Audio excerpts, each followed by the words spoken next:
نحمده ونصلي ونسلم على رسوله الكريم اما بعد فاعوذ بالله من الشيطان الرجيم بسم الله الرحمن الرحيم قلنا يا نار كوني بردا وسلاما على ابراہیم، ہم نے فرمایا اے آگ ابراہیم پر ٹھنڈی اور سلامتی والی ہو جا۔ گزشتہ کل کی آیات میں آپ نے سماعت کیا تھا کہ حضرت ابراہیم علیہ السلام نے جب تمام حجت کو قائم کر دیا تھا اور وہ جواب دینے سے عاجز آ گئے تو صرف ایک ہی وہ جواب ان کی طرف سے یہ تھا کہ نمرود اور اس کی پوری قوم نے یہ کہا کہ حضرت ابراہیم علیہ السلام کو جلا دیا جائے، اور آپ کے لیے آگ کو تیار کیا گیا، اور آپ کو جب آگ میں پھینک دیا گیا تو اس وقت کیا ہوا، اس آیت میں اس کا ذکر کیا گیا کہ جب حضرت ابراہیم علیہ السلام کو آگ میں ڈالا گیا تو اللہ رب العالمین کی طرف سے آگ کو حکم آ جاتا ہے اے آگ ابراہیم پر ٹھنڈی اور سلامتی والی ہو جا۔ چنانچہ مفسرین فرماتے ہیں کہ آگ کی جو گرمی ہوتی ہے، آگ کی جو تپش ہوتی ہے، اس سے اللہ رب العالمین نے حضرت ابراہیم علیہ السلام کو محفوظ فرمایا، لیکن آگ کے اندر جو روشنی ہوتی ہے تو اس روشنی کو اللہ نے باقی رکھا، اور اس آگ نے حضرت ابراہیم علیہ السلام کو نہ جلایا، بلکہ آپ کے بدن پر جو رسیاں باندھی گئی تھیں ان رسیوں کو اس آگ نے جلایا، لیکن اس کے علاوہ آپ کا ایک بال بھی آگ بھیگا نہ کر سکی اور کچھ بھی نہ جلایا۔ تو یہاں حضرت عبداللہ بن عباس رضی اللہ عنہما اس آیت کے تحت فرماتے ہیں کہ اگر اس آیت میں اللہ رب العالمین سلامہ یعنی جو حکم آگ کو دیا تھا تو سلامہ نہ فرماتا، تو فرمایا آگ اتنی ٹھنڈی ہو جاتی کہ جس کی ٹھنڈک کی وجہ سے ہی حضرت ابراہیم علیہ السلام انتقال فرما جاتے۔ تو اللہ نے فرمایا کہ ہم نے فرمایا اے آگ ابراہیم پر ٹھنڈی بھی اور سلامتی والی ہو جا کہ جس میں رہنا بالکل آسان ہو۔ پھر کیا ہوا، یہ تو انہوں نے نبی کو سزا دینے کے لیے اور نبی کی توہین انہوں نے اس طرح کی، لیکن ان پر اللہ کا عذاب کیسے آیا، اگلی آیت میں اسی کا ذکر فرمایا وَأَرَادُوا بِهِ كَيْدًا فَجَعَلْنَاهُمُ الْأَخْسَرِينَ، اور انہوں نے ابراہیم کے ساتھ برا سلوک کرنا چاہا تو ہم نے انہیں سب سے زیادہ نقصان اٹھانے والا بنا دیا، یعنی جو ان کی مراد تھی کہ حضرت ابراہیم علیہ السلام کو ہٹا دیا جائے راستے سے، تو اللہ فرماتا ہے کہ ان کی مراد پوری نہ ہوئی، اور جو انہوں نے کوشش کر لی تھی، ایک مہینے سے وہ کوشش کر رہے تھے لکڑیاں جمع کر کے، تو اللہ نے ان کی کوشش کو ناکام بنایا۔ اب ان کو نبی کی توہین کرنے کی، اتنی بڑی گستاخی کرنے کی سزا اللہ نے یہ دی کہ اللہ نے اس قوم پر مچھر کا عذاب بھیجا، اور مچھر اتنی تعداد میں آئے کہ اس قوم کے جتنے لوگ تھے وہ مچھر ان کے گوشت کھا گئے اور ان کے جسم کا سارا خون پی گئے۔ اور کیونکہ حکم دینے والا نمرود تھا، نمرود نے اپنے دماغ سے سوچا تھا، اللہ نے اس کو سزا یہ دی کہ نمرود کی ناک میں سے مچھر گھسا اور اس کے دماغ میں گھس گیا، اور پھر وہ پورا پیچھے بھی سماعت کر چکے ہیں کہ کیسے اس کے جوتے اتنے پڑتے تھے، ایک طویل عرصے تک اس کے جوتے پڑتے رہے، اور پھر اس کے بعد یہ بھی ہلاک ہوا، نمرود کو یہ سزا ملی۔ یہ آیت میں اللہ نے اس کو ذکر کیا۔ آگے ارشاد فرمایا وَنَجَّيْنَاهُ وَلُوطًا إِلَى الْأَرْضِ الَّتِي بَارَكْنَا فِيهَا لِلْعَالَمِينَ، اور ہم نے اسے اور لوط کو اس سرزمین کی طرف نجات عطا فرمائی کہ جس میں ہم نے جہان والوں کے لیے برکت رکھی تھی۔ یہاں پر اللہ رب العالمین نے فرمایا ہم نے اسے سے مراد حضرت ابراہیم علیہ السلام اور لوط کو، تو حضرت ابراہیم اور حضرت لوط علیہ السلام دونوں کو، اس زمانے میں حضرت لوط بھی موجود تھے، تو فرمایا کہ دونوں کو نمرود اور اس کی قوم سے نجات عطا فرمائی، اور انہیں عراق کی اس سرزمین کی طرف روانہ کیا کہ جس عراق کی سرزمین میں ہم نے جہان والوں کے لیے برکت رکھی تھی۔ یہاں پر ایک بات یہ بھی یاد رکھیے گا کہ حضرت لوط علیہ السلام کا تعارف بھی سن لیجئے کہ یہ حضرت ابراہیم علیہ السلام کے بھتیجے تھے، اور آپ کے والد کا نام ہاران تھا اور یہ حضرت ابراہیم علیہ السلام کے بھائی تھے، تو ان کے بیٹے حضرت لوط تھے۔ تو یہ جب دونوں حضرات ملک شام پہنچے تو حضرت ابراہیم علیہ السلام فلسطین کے مقام پر ٹھہر گئے اور حضرت لوط علیہ السلام مؤتفقہ، یہ وہیں عراق کی سرزمین میں ایک مقام ہے مؤتفقہ، وہ شہر ہے، وہاں چلے گئے اور یہ ایک دن کا فاصلہ ہے فلسطین سے لے کر مؤتفقہ تک، یعنی ایک دن کی مسافت تھی۔ اور یاد رکھیے کہ اللہ رب العالمین نے اس آیت میں فرمایا کہ جس سرزمین میں ہم نے برکت رکھی تھی وہ سرزمین کون سی ہے؟ تو مفسرین فرماتے ہیں وہ سرزمین ملک شام کی ہے، کہ یہاں ملک شام میں کثرت سے انبیاء علیہم السلام ہوئے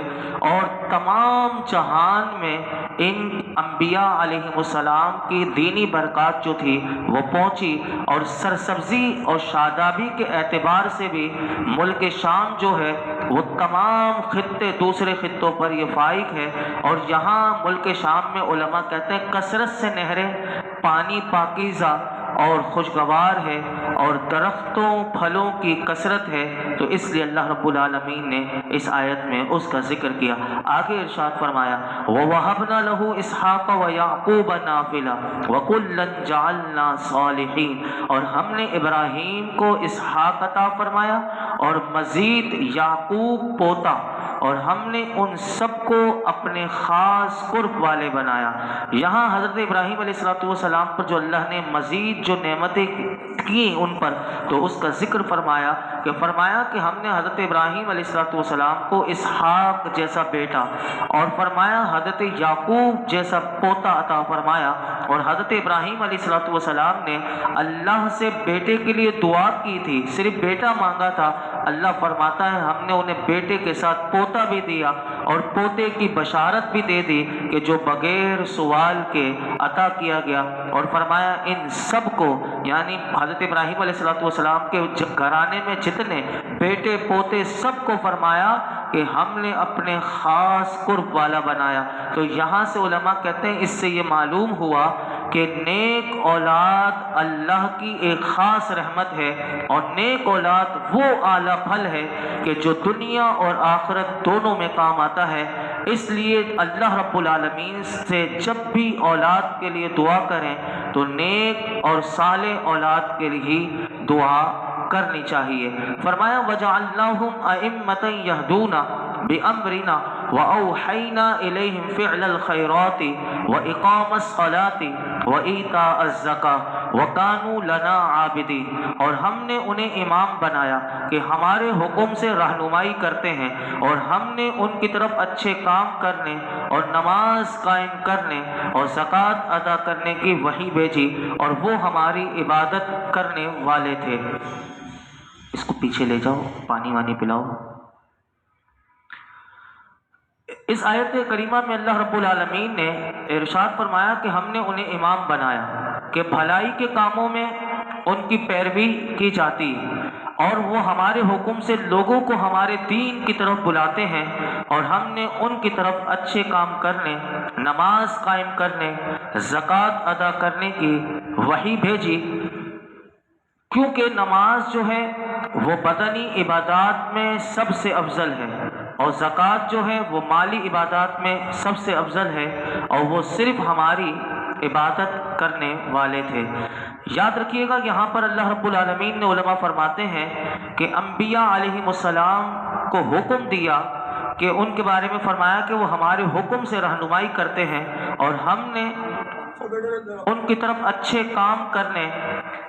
اور نماز قائم کرنے اور زکوٰۃ ادا کرنے کی وحی بھیجی۔ تو یہاں پر علماء نے ایک بات لکھی کہ انبیاء علیہم السلام کو امتیوں پر یہ اعزاز حاصل ہے کہ ان کے مال پر زکوٰۃ فرض نہیں ہوئی۔ اب اس میں سوال آتا ہے کہ انبیاء علیہم السلام پر زکوٰۃ فرض کیوں نہ ہوئی؟ تو اس کو کھولتے ہوئے علامہ احمد طحطاوی رحمۃ اللہ علیہ فرماتے ہیں کہ انبیاء علیہم السلام پر زکوٰۃ واجب نہیں۔ کیوں؟ فرماتے ہیں کہ ان کا جو کچھ ہے وہ سب کچھ اللہ کی ملک میں ہے، اور جو کچھ ان کے قبضے میں ہے وہ امانت ہے، اور یہ اسے خرچ کرنے کے مقامات پر خرچ کرتے ہیں اور غیر محل میں خرچ کرنے سے رکتے ہیں، اس لیے زکوٰۃ فرمایا اس کے لیے پاکی ہے کہ جو گناہوں کی گندگی سے پاک ہونا چاہے. زکوٰۃ اس کے لیے ہے کہ جو گناہوں کی گندگی سے پاک ہونا چاہے، جبکہ انبیاء علیہم السلام معصوم ہونے کی وجہ سے وہ گناہوں کی گندگی سے پاک ہوتے ہیں، اس لیے ان پر زکوٰۃ نہیں. اور علامہ ابن عابدین شامی رحمۃ اللہ علیہ اس مقام پر یہ بات در مختار میں ان کی عبارت ہے کہ آپ فرماتے ہیں اس پر اجماع ہے کہ انبیاء علیہم السلام پر زکوٰۃ واجب نہیں کے تحت فرماتے ہیں کیونکہ زکوٰۃ اس کے لیے پاکی ہے کہ جو گندگی یعنی مال کے میل سے پاک ہونا چاہے، جبکہ انبیاء اس سے بری ہیں، یعنی ان کے مال ابتدا سے ہی پاک ہوتے ہیں، یعنی ان کے مال میں کوئی گندگی نہیں ہوتی. ہمارے مال میں گندگی آ جاتی ہے. ہمارے مال میں ہم جو کماتے ہیں بہت سی ایسی وجہیں ہو سکتی ہیں کہ جس کی وجہ سے ہمارے مال کو میل لگتا ہے. اسی لیے ہمارے مال کو پاک کرنے کے لیے سال میں ایک دفعہ جو صاحب نصاب ہو تو اس پر 2.5% زکوٰۃ دینا فرض کیا گیا کہ تاکہ وہ مال ایک تو اس کی مال کی محبت بھی نکلے اور اس کا مال اگر اس میں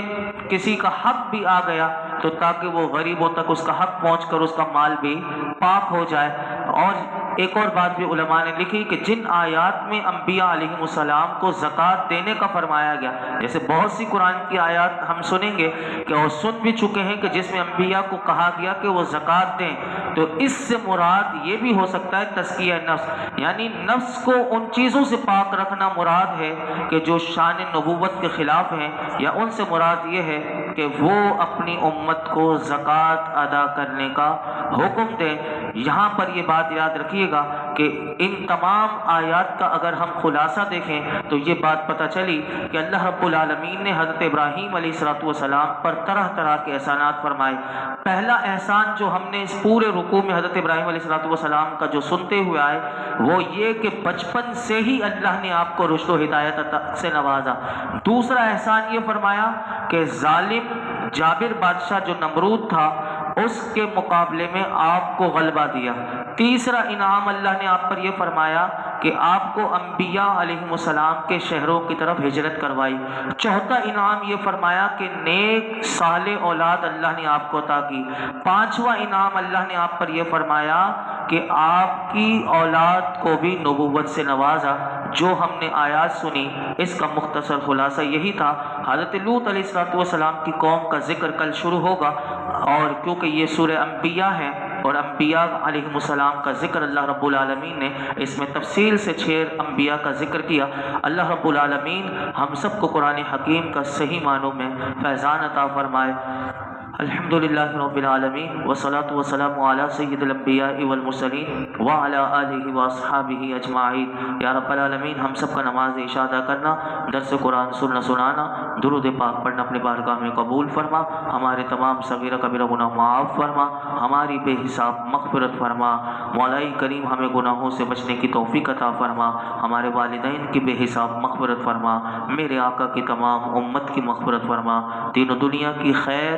عافیتیں، سلامتیاں، بھلائیاں، عزتیں، نعمتیں عطا فرما. زوال نعمت سے محفوظ فرما. احساس نعمت عطا فرما. علم نافع عطا فرما. یا اللہ علم دین صحیح معنوں میں سیکھنے کی توفیق عطا فرما اور دوسروں کو سکھانے کی توفیق عطا فرما. ہم سب کو باعمل، بااخلاق، باحیا، با کردار بنا دے. آج تک جتنے دعائیں کی ہیں آئندہ کرتے رہیں گے. اللہ سب دعاؤں کو اپنے فضل سے، اپنے کرم سے، اپنے محبوب کے صدقے میں قبول و مقبول فرما. یہ جتنے حاضرین موجود ہیں اللہ جس کے دل میں جو مراد ہو درس قرآن کی برکت سے سب کی مرادوں پر اپنی رحمت کی نظر فرما. وصلی اللہ تعالی علی خیر خلقہ محمد وعلی آلہ وصحبہ اجمعین.